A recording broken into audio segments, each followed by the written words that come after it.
Hi മക്കളെ, 7ാം ക്ലാസ്സിലെ എല്ലാ മക്കൾക്കും പുതിയൊരു വീഡിയോയിലേക്ക് സ്വാഗതം. ഇന്ന് നമ്മൾ നോക്കാൻ പോകുന്നത് 7ാം ക്ലാസ്സിലെ അടിസ്ഥാന പാഠാവലിയിലെ മാതൃകാ ചോദ്യപേപ്പറാണ്. SCERTയുടെ മാതൃകാ ക്വസ്റ്റ്യൻ പേപ്പറാണ് 2025-26 വർഷത്തേക്ക് വേണ്ടി തയ്യാറാക്കിയിട്ടുള്ളത്. അപ്പോൾ എന്തൊക്കെയാണ് ഇതിൽ വന്നിട്ടുള്ള ചോദ്യങ്ങൾ, അവയുടെ ഉത്തരങ്ങൾ എന്തൊക്കെയാണെന്ന് നമുക്ക് ജസ്റ്റ് ഒന്ന് നോക്കാം. വായിക്കാം എഴുതാം എന്നതാണ് ഒന്നാമത്തെ പ്രവർത്തനമായിട്ട് വരുന്നത്. തിരിച്ചു നടക്കുമ്പോൾ കിഴക്ക് മലനിരകൾ മഞ്ഞു മൂടി കിടക്കുന്നു. ഒരു ഹിമാലയൻ ദൃശ്യം പോലെ. നടന്ന് പാലത്തിലെത്തുമ്പോൾ സന്ധ്യ കനക്കുന്നു. സൂര്യൻ താഴുന്നു. അതിശയകരമായ കാഴ്ചയായിരുന്നു ആകാശത്ത്. മുമ്പ് കണ്ട മേഘങ്ങൾ ഒരുപാട് താഴെയായിരുന്നു. വെളുപ്പ് നിറമാർന്നിടം ഇപ്പോൾ കാർവർണ്ണമായിരിക്കുന്നു.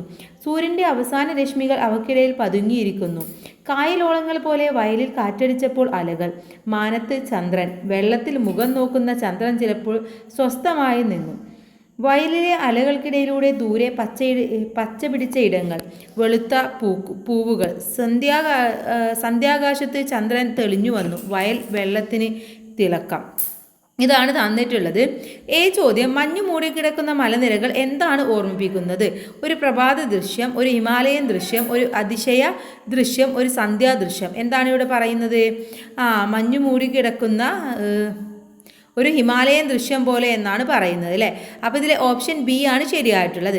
രണ്ടാമത്തെ ചോദ്യം, താഴെ കൊടുത്തിരിക്കുന്ന പ്രയോഗങ്ങളിൽ തെറ്റായ ജോഡി ഏത്? സന്ധ്യ കനക്കുന്നു, സൂര്യൻ താഴുന്നു, വെളുപ്പ് നിറം കാർമേഘവർണം, വയലിൽ കാറ്റടിച്ചു, കായലോളങ്ങൾ പോലെ അലകൾ, വെളുത്ത പൂവുകൾ, സൂര്യൻ്റെ അവസാന രശ്മികൾ. ഇതിൽ ഏതാണ് തെറ്റായ ജോഡി എന്ന് പറയുന്നത്?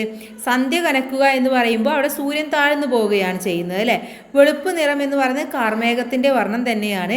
വയലിൽ കാറ്റിലടിക്കുമ്പോൾ കായലോളങ്ങൾ പോലെ അലകൾ എന്ന് പറയുന്നതോ അത് ശരിയാണ്. വെളുത്ത പൂവുകൾ, സൂര്യൻ്റെ അവസാന രശ്മികൾ എന്ന് പറയുന്നത് തെറ്റാണ്. അപ്പോൾ ഓപ്ഷൻ ഡി ആണ് ഇതിൽ ശരിയായ ആൻസർ.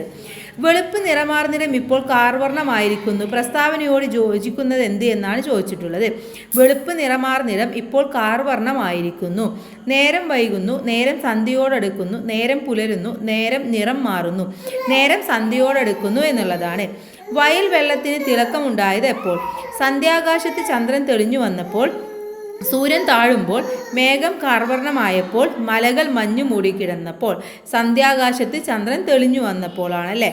ഇനി വിവരണമാണ്. ഉത്സവങ്ങൾ പരിചയമില്ലേ? നിങ്ങൾ കണ്ട ഉത്സവത്തെക്കുറിച്ച് വിവരണം തയ്യാറാക്കാനാണ് പറയുന്നത്. അപ്പോൾ നമുക്ക് ചുറ്റും ഒരുപാട് ഉത്സവമുണ്ട് അല്ലേ. നമ്മൾ കുമ്മാട്ടിയൊക്കെ പറഞ്ഞിട്ടുണ്ടായിരുന്നു. കുമ്മാട്ടി എന്ന് പറയുന്നതും ഒരു ഉത്സവം തന്നെയാണ്. അതുപോലെ തന്നെ ഒരുപാട് ഉത്സവങ്ങൾ നമുക്ക് ചുറ്റുമുണ്ട്. അപ്പോൾ ഏതെങ്കിലും ഒരു ഉത്സവത്തെയാണ്, നിങ്ങൾ കണ്ട ഉത്സവത്തെക്കുറിച്ചാണ് നിങ്ങൾ വിവരണം തയ്യാറാക്കേണ്ടത്. അത് എപ്പോഴാണ് നടത്തുന്നത്, അതുപോലെ തന്നെ ഏത് സമയത്താണ്. ഇപ്പോൾ പൂതൻതിറ എന്നൊക്കെ പറയുന്നത് നമ്മുടെ പാലക്കാട്, മലപ്പുറം ജില്ലകളിൽ നടത്തുന്നതാണ്. പൂതൻതിറ നാടൻ ചുവട് വെച്ചുള്ള നൃത്തരൂപമാണ്, ഒരു അനുഷ്ഠാന കലയാണ്.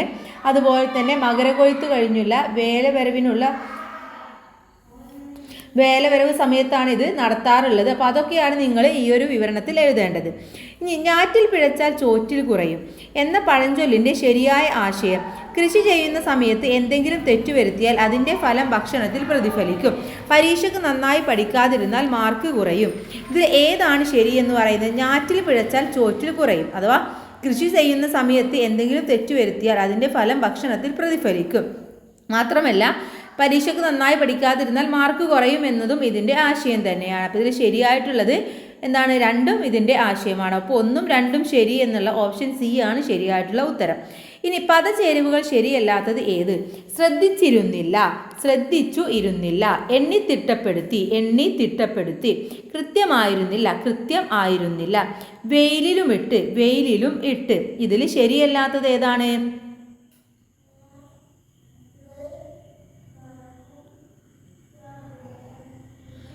ഓപ്ഷൻ ഡി ആണല്ലേ. ഇനി അഭിമുഖ ചോദ്യാവലിയാണ്. സ്കൂളിലെ വിത്തുമേളയോടനുബന്ധിച്ച് പച്ചക്കറിത്തോട്ടം ഉദ്ഘാടനം ചെയ്യാനായി കൃഷി ഓഫീസർ എത്തുന്നു. പുതിയ വിത്തിനങ്ങൾ, വളങ്ങൾ, പരിപാലന രീതികൾ എന്നിവയെക്കുറിച്ച് അദ്ദേഹത്തോട് ചോദിച്ചറിയാമെന്നാണ് പറയുന്നത്. അപ്പോൾ അതിനാവശ്യമായിട്ടുള്ള ചോദ്യാവലിയാണ് നമ്മൾ തയ്യാറാക്കേണ്ടത്. അപ്പോൾ കൃഷിക്കാരുമായിട്ട് നമുക്ക് ഒരുപാട് ചോദ്യങ്ങൾ ചോദിക്കാനുണ്ടാവും അല്ലേ. അപ്പോൾ കൃഷിക്കായുള്ള സർക്കാർ പദ്ധതികളുടെ പ്രയോജനം നിങ്ങൾക്ക് ലഭിക്കാറുണ്ടോ?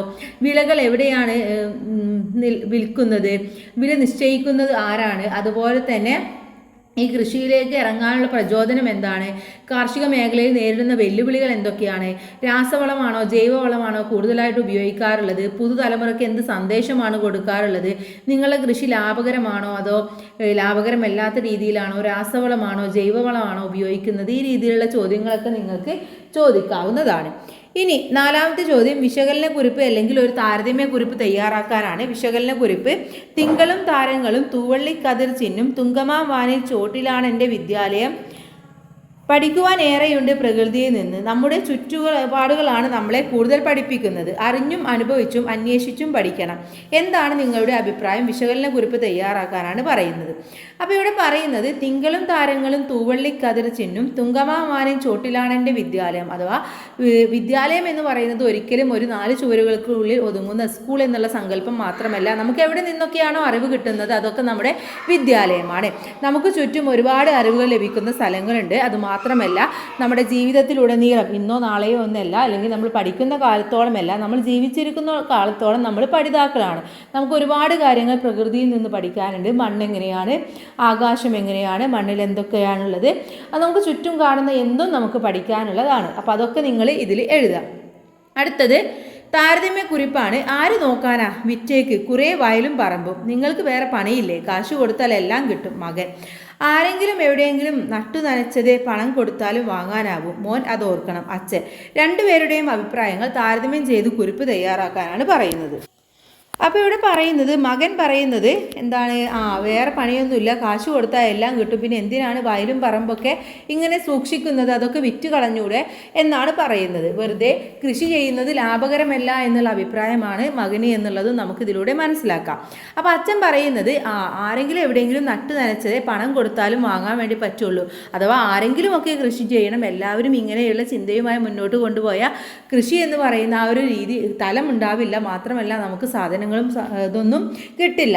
ഇന്നെന്താണ് കേരളത്തിൻ്റെ അവസ്ഥ? അന്യ സംസ്ഥാനങ്ങളെ ആശ്രയിക്കുകയാണല്ലേ നമ്മൾ. പച്ചക്കറികൾക്കും പഴങ്ങൾക്കും മറ്റുമൊക്കെ എല്ലാ സാധനങ്ങൾക്കും അന്യ സംസ്ഥാനങ്ങളെ ആശ്രയിക്കുകയാണ്. അതിൻ്റെ കാരണം എന്ന് പറയുന്നത് നമ്മൾ കൃഷി ചെയ്യാത്തത് തന്നെയാണ്.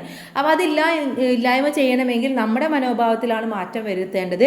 വൈറ്റ് കോളർ ജോലികൾ മാത്രമല്ല, നമുക്ക് കൃഷിപ്പണിയും ബാക്കിയുള്ളതും എല്ലാം ചെയ്യാൻ അനിവാര്യമായിട്ടുള്ള ഒന്ന് തന്നെയാണ്. വിഷാംശമില്ലാത്ത പച്ചക്കറികളാണ് നല്ല ആരോഗ്യത്തിൻ്റെ രഹസ്യം എന്ന് പറയുന്നത്, അല്ലേ? വിഷം തെളിച്ച പച്ചക്കറികൾ നമുക്ക് ഒരുപാട് അസുഖങ്ങൾ ഉണ്ടാക്കുകയും ചെയ്യും. അപ്പോൾ അതൊക്കെ നിങ്ങൾ എഴുതുക.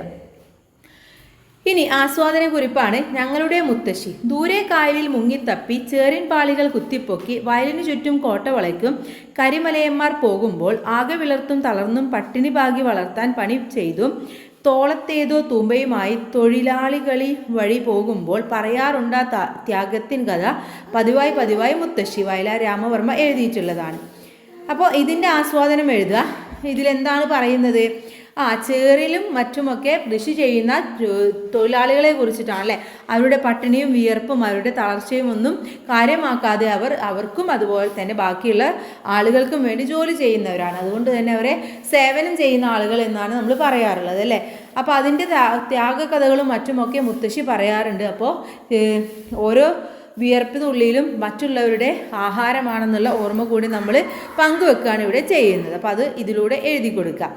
ഇനി മറ്റൊന്ന് കൊടുത്തിട്ടുണ്ട്. ഇത്തിരി മണ്ണിൽ താനെ കിളച്ചു വിയർത്തൊരു വിത്ത് പാകുമ്പോൾ പേർത്തു മത്തടം, നനക്കുമ്പോൾ പച്ചയാം രക്തം മുറ്റിപ്പടരും തലച്ചാർത്തിൽ പച്ചയ പുഴുക്കളെ പിടിച്ചു കളയുമ്പോൾ കടിഞ്ഞിൽ പൂവും കായും കാണുമ്പോഴേ നമ്മൾക്ക് കരളിൽ തുടിക്കുന്നില്ലേ എന്തൊരഭിമാനം. പണ്ടു തൊട്ടിന്നോളം ഈ മലനാട്ടിൻ കുന്നിൽ പള്ളയും കാടും വെട്ടി നിരത്തി തണ്ണീർ തേവി വയലും തോപ്പും കൈപ്പൂന്തോട്ടം വിരിയിച്ച വാലിയോർ കളാം വീരപൂർവികരുടെ രക്തം ഉണരുന്നല്ലോ വീണ്ടും നമ്മളിൽ നേരം. നാം അണയുന്നല്ലോ തീരെ നമ്മൾ തൻ തറവാട്ടിൽ. കയ്പ വെല്ലറി വൈലോപ്പള്ളിയുടേതാണ്. അപ്പോൾ ഇതിൽ ഏതെങ്കിലും ഒന്ന് വിശകലനം ചെയ്ത് എഴുതാനാണ് പറഞ്ഞിട്ടുള്ളത്. അപ്പോൾ ആസ്വാദനമാണ് എഴുതുന്നത്. കൂട്ടുകാർക്ക് ഇഷ്ടപ്പെട്ട വരി അതിൽ എഴുതാം. രണ്ടിലും കൃഷിയെക്കുറിച്ചാണ് പറയുന്നത്. വയലിലും തോപ്പിലും കൃഷി ചെയ്യുന്ന ആളുകളെ കുറിച്ചിട്ടും അവരുടെ അധ്വാനത്തിൻ്റെ വിയർപ്പിൻ്റെ കഥയാണ് പറയുന്നത്. അപ്പോൾ ആർക്കും മനസ്സിലാവുന്ന വളരെ ലളിതമായ പ്രയോഗങ്ങളും ഭാഷയുമാണ് കവിതയിൽ ഉപയോഗിച്ചിട്ടുള്ളത് എന്നൊക്കെ നിങ്ങൾക്ക് എഴുതാം. അടുത്തത് കുറിപ്പാണ്. കൃഷിയും കാർഷിക പാരമ്പര്യവും മനുഷ്യ സംസ്കാരത്തിൻ്റെ നാഴികക്കല്ലുകളാണ്. പാഠഭാഗങ്ങളിൽ നിന്ന് നേടിയ ആശയങ്ങളെ ഉൾക്കൊണ്ട് മലയാളികളുടെ കാർഷിക സംസ്കാരത്തെക്കുറിച്ച് കുറിപ്പ് തയ്യാറാക്കുക. നമുക്കറിയാം ആദ്യകാലങ്ങളിൽ കൃഷി എന്ന് പറയുന്നത് ചെയ്യാൻ പറ്റാത്തൊരവസ്ഥയിലായിരുന്നു അല്ലേ. പിന്നെ ഇരുമ്പിൻ്റെയും വെങ്കലത്തിൻ്റെയും ഒക്കെ കണ്ടുപിടുത്തത്തോട് കൂടിയിട്ടാണ് നമ്മൾ കൃഷി ആരംഭിച്ചിട്ടുള്ളത്. അന്ന് മുതൽ ഇന്നോളം വരെ നമ്മൾ പ്രത്യേകിച്ച് കേരളക്കാർ കൃഷി എന്ന് പറയുന്നത് ഒരു അലങ്കാരമായിട്ട് കൊണ്ടു നടക്കുകയായിരുന്നു. പക്ഷേ ഇപ്പോൾ കാലം മാറുന്നതിനനുസരിച്ച് കോലം മാറണം എന്ന് പറയുന്നത് പോലെ തന്നെ ആളുകൾ ഇത്തരത്തിലുള്ള ജോലികളൊക്കെ ചെയ്യാൻ വളരെ ലജ്ജ കാണിക്കുകയാണ് ചെയ്യുന്നത്. അതുകൊണ്ട് തന്നെ ഇന്ന് അസുഖങ്ങളുടെ കൂമ്പാരമാണ് ഉള്ളത്. അപ്പോൾ അതൊക്കെ പറഞ്ഞുകൊണ്ട് നിങ്ങൾക്ക് കുറിപ്പ് എഴുതാവുന്നതാണ്. ഓക്കെ, അപ്പോൾ ഇത്രയുമാണ് മാതൃകാ ചോദ്യപേപ്പറും എങ്ങനെയാണ് ഉത്തരം എഴുതേണ്ടത് എന്നും പറഞ്ഞു തന്നു. അപ്പോൾ എല്ലാ കൂട്ടുകാരും നന്നായിട്ട് പഠിക്കുക, നന്നായിട്ട് എക്സാം എഴുതുക. എല്ലാവർക്കും നല്ല മാർക്കാണ് സ്കോർ ചെയ്യാൻ വേണ്ടി കഴിയട്ടെ. Thanks for watching.